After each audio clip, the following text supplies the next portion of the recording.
Baba Saheb doctor Bhimrao Ambedkar ji ने जब दूसरी माँ को देखा तब कैसे बर्ताव करने लगे। उन्होंने दूसरी माँ को क्या कहा जो राम जी सकपाल भी रोने लगे, और ऐसे क्या वजह था जो बाबा साहेब घर से गायब हो गए थे। बाबा साहेब की बचपन कैसा था, आइए तमाम सवालों का जवाब जानते हैं। आपसे अपील है कि वीडियो में अंत तक जरूर बने रहिएगा। तो चलिए वीडियो को शुरू करते हैं। केबी अम्बेडकराइट यूट्यूब चैनल में आप सभी का स्वागत है। जय भीम। घर में अब सूबेदार जी की बहन मीराबाई थी। वो अपंग थी, लेकिन घर के कार्य में अति कुशल थी। घर के सारे कामों को संभालने के बाद बच्चों को भी संभालती थी, लेकिन उनके प्यार भरे आचरण से उनका बच्चों पर नियंत्रण नहीं था। इसलिए सूबेदार जी की अनुपस्थिति में सभी बच्चे यत्र तत्र विचरने लगे। इससे सूबेदार जी बड़े दुखी हो गए। इसे दूर करने के लिए अपने बड़े पुत्र बलराम जी की विवाह किया, किंतु उनकी नौकरी दूर गांव में थी, इसलिए वो अपनी पत्नी को लेकर नौकरी वाले स्थान पर चले गए। इसलिए बड़े पुत्र की शादी ने भी उनके मन को दुख को कम नहीं किया, बल्कि वो दिन ब दिन बढ़ता ही गया। वो आनंद राव और बालक भीमराव की असुरक्षा से सदा ही चिंतित रहने लगे। बहन मीरा के विरोध के बावजूद भी सूबेदार जी ने दूसरा विवाह कर लिया। बंबई में श्री कामले सूबेदार थे, सेना में ही सेवानिवृत्त हुए थे। उन्हीं के एक विधवा बहन थी, उसका नाम था जीजीबाई, जिनके साथ सूबेदार जी ने दूसरा विवाह बच्चों को असुरक्षा से बचाने के लिए किया, लेकिन बच्चों पर इसका दूसरा ही प्रभाव पड़ा।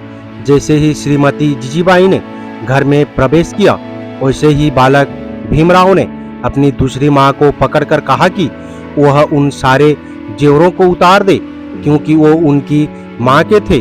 उन आभूषणों को पहनने की अधिकारिणी वह नहीं थी।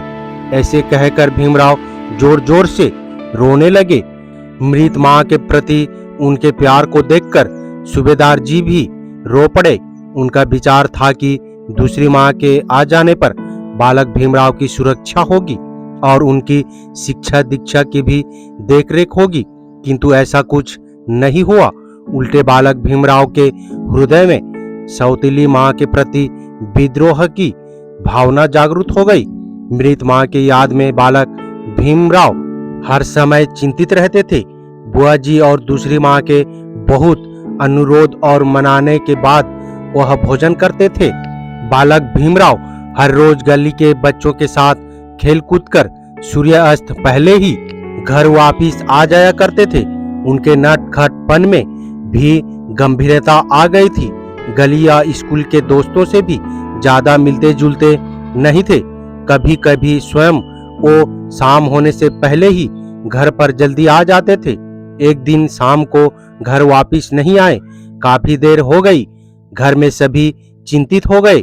बुआ जी पागल की भांति चारों ओर बालक का नाम लेकर पुकारती हुई इधर उधर घूमती रही। सूबेदार जी, दूसरी माँ और गली के दूसरे लोगों ने भी इधर उधर काफी ढूंढा, किंतु बालक भीमराव का कहीं अता पता नहीं लगा। बुआ जी मीरा घर पर वापस आई और घर के सामने वाले पेड़ के नीचे बैठकर भीमा का नाम ले लेकर खूब जोर जोर से रोने लगी। उनके साथ ही दूसरी माँ भी रोने लगी। साथ ही उन्होंने ये भी कहा कि उनमें से कोई भी खाना भी नहीं खाएगा। जब भीम ने उस चिंतातुर दृश्य को देखा तब उनसे भी रहा नहीं गया। पेड़ पर से आवाज आई कि वो वहीं पेड़ पर थे और अब आ रहे थे।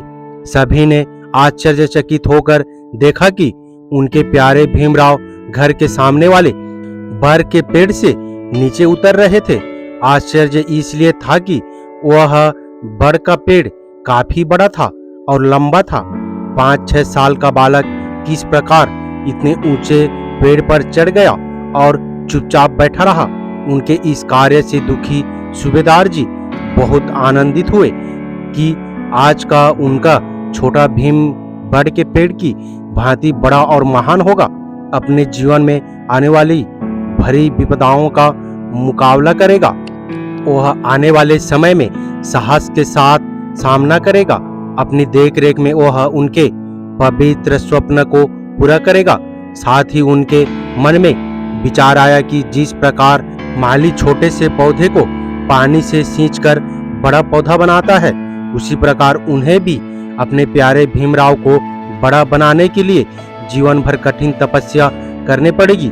स्वार्थ का त्याग करना होगा। उनके स्वयं 24 घंटे देखरेख करनी होगी। उसे बुराई से दूर रखकर विद्योपार्जन का मार्ग बताना होगा। भलाई के रास्ते चलकर चलाने के लिए स्वयं भी उस पर चलना होगा।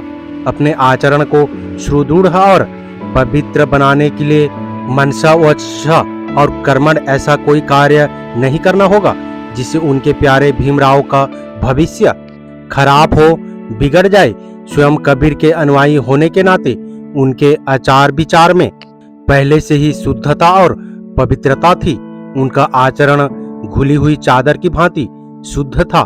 इसलिए उन्होंने अपनी कठोर तप तपस्या से बालक भीमराव को कालांतर में स्नातक भीमराव बनाया और उसी प्रेरणा से भीमराव को डॉक्टर भीमराव और जन जन के बाबा साहेब डॉक्टर अंबेडकर बने। वो करोड़ों निसहायों के मार्गदाता बने, उद्धारकर्ता बने, पुरुषोत्तम बने, नरकेसरी बने, प्रकांड विद्वान और सर्वोच्च विद्याधर बने। क्या ये बात आपको पहले से ही पता था? अगर पहले से पता था तो कमेंट बॉक्स में अपने राय जरूर दें। वीडियो पसंद आया है तो लाइक जरूर कर दें। उम्मीद करता हूँ वीडियो को समझ गए होंगे। अगर समझ गए हैं तो अपने परिवारजनों को, दोस्तों को, मूल्य राशि SC ST OBC Bahujan Samaj को शेयर जरूर करें ताकि उन्हें भी पता चल सके, जानकारी हो सके। मेरा आप सभी बहुजन समाज मूल्य राशि अम्बेडकरवादियों से अपील है, हम अपने समाज को जागरूक करने के लिए बहुत मेहनत करते हैं और अम्बेडकर विचारधारा वाले वीडियो को लाते रहते हैं।